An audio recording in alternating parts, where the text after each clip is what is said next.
आज का टॉपिक है maths standard 10th chapter number 3 pair of linear equation in two variables. अब last lecture में हमने क्वेश्चन नंबर 1 कंप्लीट करा था। आज क्वेश्चन नंबर 2 से हम लोग आगे बढ़ते हैं। तो देखो क्वेश्चन नंबर 2 में हमको क्या दिया गया है। तो देखो on comparing the ratio a1 upon a2 b1 upon b2 and c1 upon c2, मतलब यहाँ पे हमारे पास क्वेश्चन में दो अलग अलग इक्वेशंस होंगे। दोनों इक्वेशन मतलब पहले इक्वेशन में हमारे पास a1 b1 और c1 की वैल्यू होगी। सेकेंड इक्वेशन में हमारे पास a2 b2 और c2 की वैल्यू होगी। अब दोनों क्या रेशियो मतलब दोनों a1 और a2 का रेशियो लेना है, b1 और b2 का रेशियो लेना है और c1 और c2 का रेशियो लेना है। रेशियो लेने के बाद find out whether the lines are representing the following pair of a linear equation intersecting at a point parallel and coincident। तो देखो जैसे हमने जब इसका पहला इस चैप्टर का जो पहला वीडियो था उसमें हमने कॉन्सेप्ट देखा था कि कोई भी दो लाइंस होते तो उसके बीच में तीन कंडीशन पॉसिबल होती है। पहली कंडीशन क्या होती है कि अगर कभी भी a1 upon a2 is not equals to b1 upon b2 आता है। पहली कंडीशन क्या, if a1 upon a2 is not equals to b1 upon b2 आएगा तो उसको हम लोग क्या बोलते हैं, इंटरसेक्टिंग एट अ पॉइंट। क्या बोलते हैं उसको हम लोग, मतलब दोनों लाइंस क्या करेगी, एक पॉइंट पे इंटरसेक्ट करेगी। दूसरी कंडीशन क्या थी, a1 upon a2 is equals to b1 upon b2 but not equals to c1 upon c2, मतलब a1 अपॉन a2 का रेशियो b1 अपॉन b2 का रेशियो सेम है बट c1 अपॉन c2 का ratio same नहीं है। तो वहां पे कौन सी कंडीशन होती है, पैरेलल लाइंस। कौन सी कंडीशन होती है, मतलब दोनों इक्वेशन की जो लाइंस होती है वो एक दूसरे को पैरेलल होती है। तीसरी कंडीशन क्या होती है, a1 upon a2 equals to b1 upon b2 equals to c1 upon c2, मतलब अगर तीनों का रेशियो a1 a2 का रेशियो b1 b2 का रेशियो और c1 c2 का रेशियो अगर तीनों का रेशियो सेम आता है तो वहां पे हम लोग क्या बोलते हैं कि कोइंसिडेंट। कोइंसिडेंट मतलब दोनों इक्वेशन की जो लाइंस होगी वो सेम होगी। क्या होगी, सेम, मतलब दोनों लाइंस एक के ऊपर से ही पास होती है। तो बस यहाँ पे हमारे पास तीन अलग अलग क्वेश्चंस हैं, तीनों में हमको इसी तरीके से पहले चेक करना है और उसके बाद बताना है कौन से टाइप की लाइंस है। तो देखो पहला क्वेश्चन के अंदर पहला इक्वेशन क्या है हमारे पास, 5x माइनस 4y प्लस 8, दूसरा है 7x प्लस 6y माइनस 9। अब जो पहला इक्वेशन है तो उसके अंदर सबसे पहले हम लोग तीनों वैल्यू फाइंड करते हैं। तो जैसे अपने को पता है स्टैंडर्ड फॉर्म क्या होता है, linear equation in two variable का ax plus by plus c equals to 0, मतलब x का जो कोएफिशिएंट होगा उसको अपने a डिनोट करते हैं, y के कोएफिशिएंट को हम b डिनोट करते हैं और कांस्टेंट टर्म मतलब जिसका कोई वेरिएबल मतलब कोई वेरिएबल नहीं होता उसको अपने c डिनोट करते हैं। तो यहां पे आप देखोगे तो पहले इक्वेशन में a1 की वैल्यू क्या होगी 5, b1 की वैल्यू क्या होगी हमारे पास -4, c1 की वैल्यू होगी हमारे पास 8। वैसे ही a2 की वैल्यू होगी 7, b2 की वैल्यू होगी 6 और c2 की वैल्यू होगी -9। अब हम रेशियो लेंगे 1 by 1। तो पहले हम क्या लेते हैं a1 अपॉन a2, तो a1 upon a2 that will be 5/7। अब इसको मैं 5/7 के आगे सिंप्लीफाई कर पाऊंगा नहीं, क्योंकि दोनों क्या है, कोप्राइम। कोप्राइम मतलब क्या कि दोनों में इसके अलावा और कोई कॉमन फैक्टर 1 के अलावा और कोई कॉमन फैक्टर नहीं है, इसके लिए आगे डिवाइड होगा नहीं। तो a1 अपॉन a2 की वैल्यू होगी 5/7। अब वैसे ही हम लोग करते हैं b1 अपॉन b2।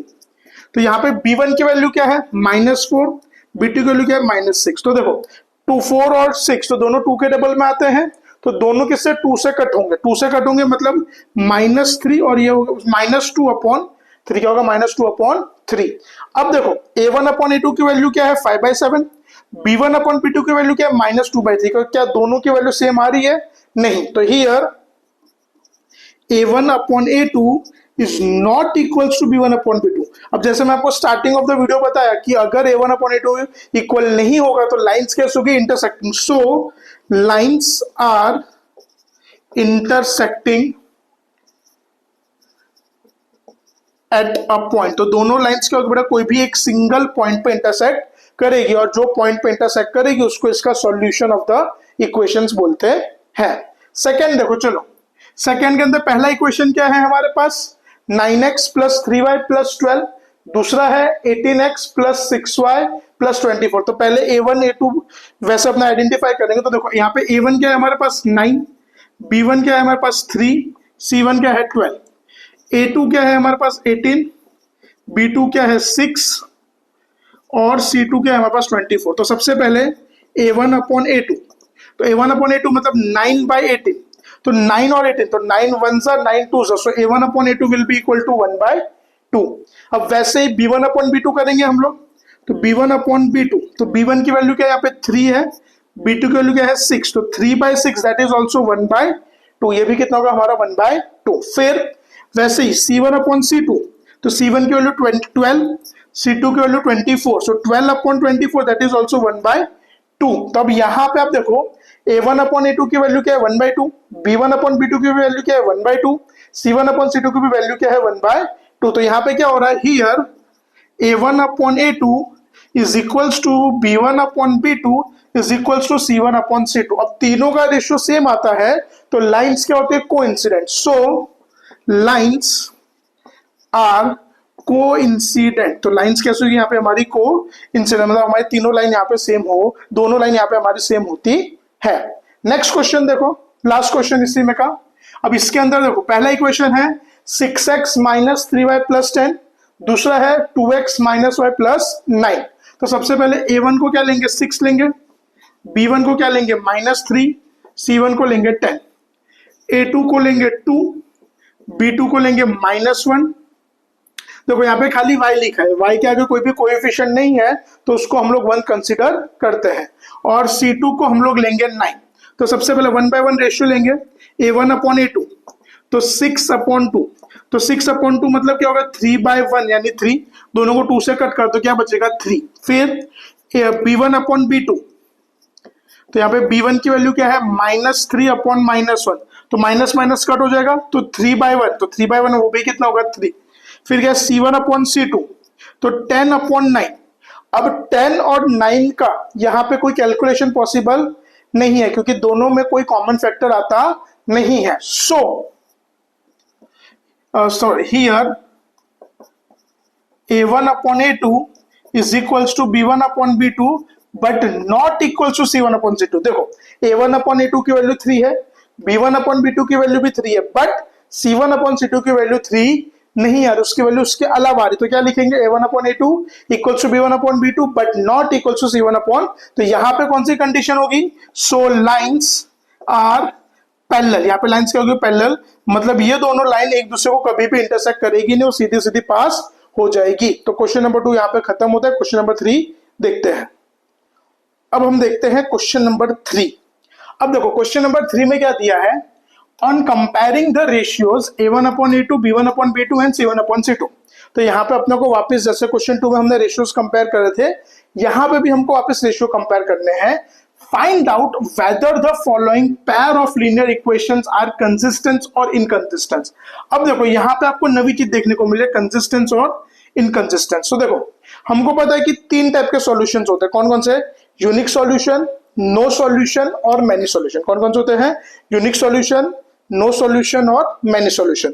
अगर ध्यान से सुनना ये चीज, अगर कभी भी यूनिक सॉल्यूशन है या मैनी सॉल्यूशन, कौन कौन सा, यूनिक सॉल्यूशन या मैनी सॉल्यूशन। यूनिक सॉल्यूशन की condition a1 upon a2 is not equals to b1 upon b2, और मैनी सॉल्यूशन की a1 upon a2 equals to b1 upon b2 equal to c1 upon c2।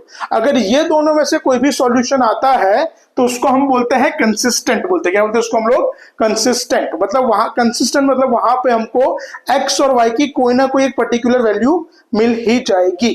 और अगर no solution आता है, क्या था आपका answer, no solution. No solution मतलब क्या, a1 upon a2 is equals to b1 upon b2 but not equal to c1 upon c2 आता है तो उसको हम कहते हैं इनकंसिस्टेंट। उसको हम क्या कहते हैं, इनकंसिस्टेंट। करेक्ट। तो हमको बस यहाँ पे उस तरीके से चेक करना है।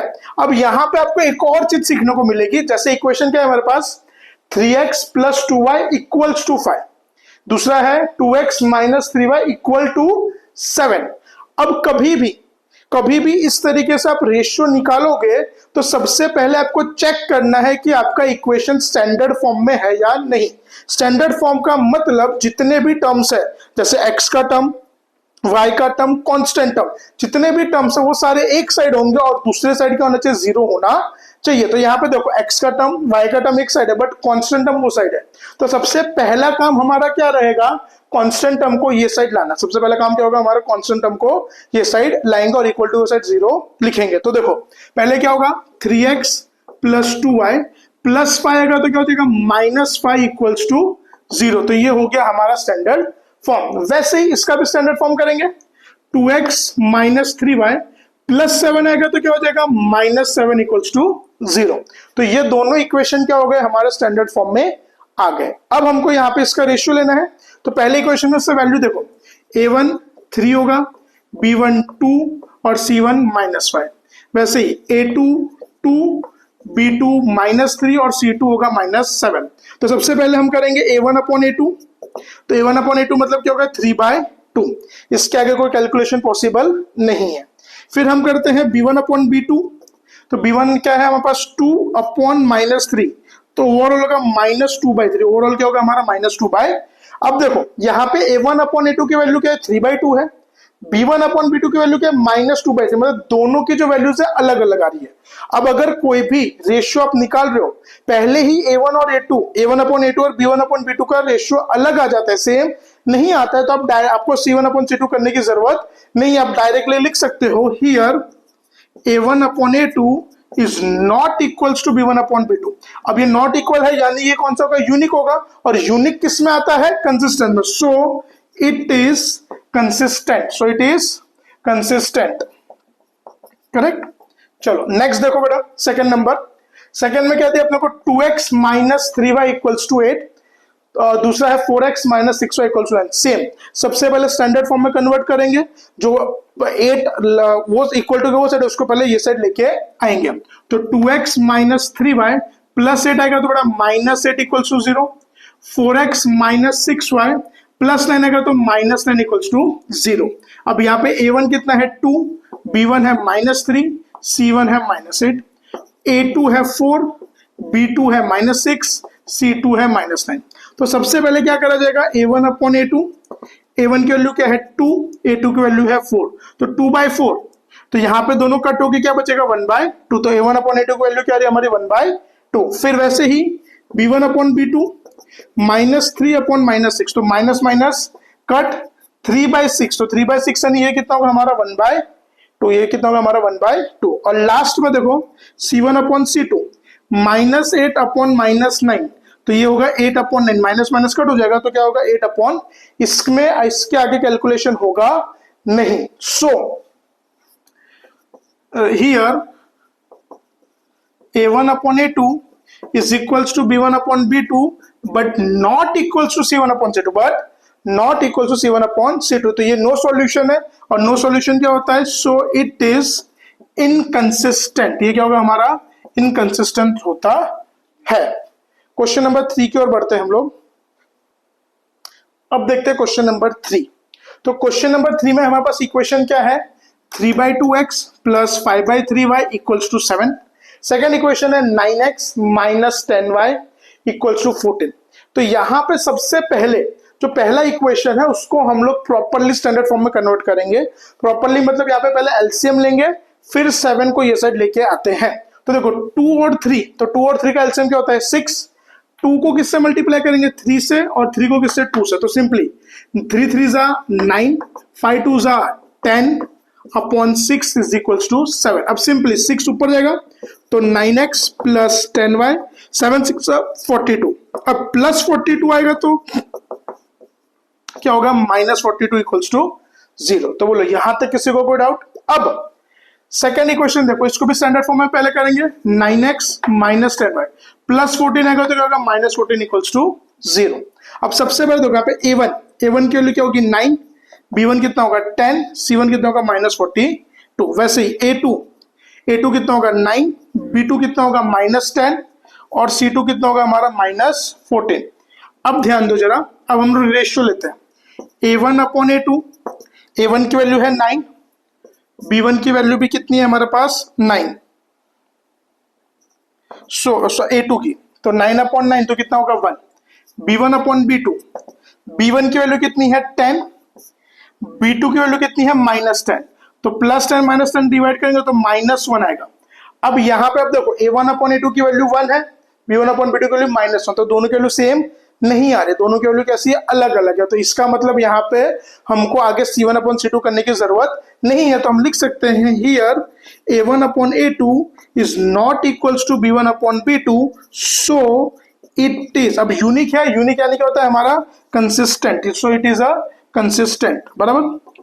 नेक्स्ट देखो चलो, five x minus 3y equals to 11। दूसरा इक्वेशन है minus 10x plus 6y equals to minus 22।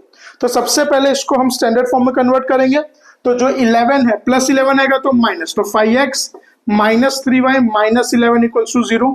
वैसे ही माइनस 10x प्लस 6 माइनस 22 आएगा तो प्लस 22 इक्वल्स टू 0। अब a1 की वैल्यू क्या है 5, b1 की वैल्यू है माइनस 3, c1 की वैल्यू है माइनस 11। फिर a2 की वैल्यू क्या है यहाँ पे माइनस 10, b2 की वैल्यू क्या है यहाँ पे 6 और c2 की वैल्यू है 22। तो सबसे पहले a1 अपॉन a2, तो a1 की वैल्यू 5 अपॉन माइनस 10, तो यहाँ पे minus 5/10, so minus 5/10 will be equal to minus 1/2। कितना होगा हमारा माइनस 1/2। वैसे ही हम करेंगे b1 upon b2, so minus 3 upon 6, तो दोनों 3 से 3 1 जा 3, तो minus 1/2। Now c1 upon c2 that is minus 11 upon 22, तो दोनों 11 1 से 11, तो माइनस 1/2। तो देखो यहाँ पे तीनों की वैल्यू सेम आ रही है, a1 अपॉन a2 भी माइनस 1/2, b1 अपॉन b2 भी माइनस 1/2, c1 अपॉन c2 भी माइनस 1/2। तो here a1 upon a2 is equals to b1 upon b2 is equals to c1 upon c2, so it is consistent। तो ये क्या होगा हमारा consistent. क्यों? क्योंकि ये मैनी सॉल्यूशन है और मैनी सॉल्यूशन भी कंसिस्टेंट में आता है। लास्ट क्वेश्चन देखते हैं, क्वेश्चन नंबर 5 देखते हैं हम लोग। अब हम देखते हैं क्वेश्चन नंबर 5। अब यहाँ पे हमारे पास इक्वेशन क्या है 4x upon 3 plus 2y equals to 8। तो यहाँ पे भी इक्वेशन में पहली बार डिनोमिनेटर है, कभी भी डिनोमिनेटर होगा तो हम लोग सबसे पहले यहाँ पे क्या करेंगे एलसीएम लेंगे। तो देखो यहाँ पे अपॉन में कुछ भी नहीं तो 1, तो 3 और 1 का एलसीएम कितना होगा 3 को 1 से और 1 को 3 से, तो 4x प्लस 3 2 जा 6y अपॉन 3 इक्वल्स टू 8। तो 4x प्लस 6y 3 8 जा 24। अब प्लस 24 आएगा तो क्या हो जाएगा माइनस, तो ये आपका हो गया पहला इक्वेशन स्टैंडर्ड फॉर्म में। सेकेंड देखो 2x प्लस 3y प्लस 12 आएगा तो क्या हो जाएगा माइनस 12 इक्वल्स टू 0। ये हमारा दूसरा इक्वेशन स्टैंडर्ड। अब दोनों इक्वेशन हमारे पास स्टैंडर्ड फॉर्म में है। अब सबसे पहले हम लोग यहाँ पे a1 a2 और b और a1 b1 c1 a2 b2 c2 ये तीनों की वैल्यू फाइंड करेंगे। तो पहले a1, तो पहले इक्वेशन में x का कोएफिशिएंट क्या है 4, तो वो a1 होगा। सेकंड इक्वेशन में क्या है 6, तो वो b1 होगा। कांस्टेंट टर्म क्या है 24, तो वो हमारा c1 होगा माइनस 24। a2 2 b2 3 और c2 हमारे पास है माइनस 12। अब सबसे पहले यहाँ पे हम क्या करेंगे a1 अपॉन a2, तो क्या होगा 4/2, तो 4/2 यानी कितना होगा 2/1 यानी 2। फिर b1 अपॉन b2, तो 6/3, तो ये कितना होगा 2/1, तो ये भी कितना होगा 2। फिर करते हैं हम लोग c1 upon c2, minus 24 bye minus 12, तो माइनस माइनस कट 24/12, तो 2/1, तो ये भी कितना होगा हमारा 2। तो यहाँ पे तीनों सेम आ रहा है, मतलब यहाँ पे क्या हो रहा है here a1 upon a2 is equals to b1 upon b2 equals to c1 upon c2। मतलब ये मैनी सॉल्यूशन है और मैनी सॉल्यूशन मतलब क्या होता है consistent, so it is consistent. तो यहाँ पे क्वेश्चन नंबर 3 कंप्लीट होता है।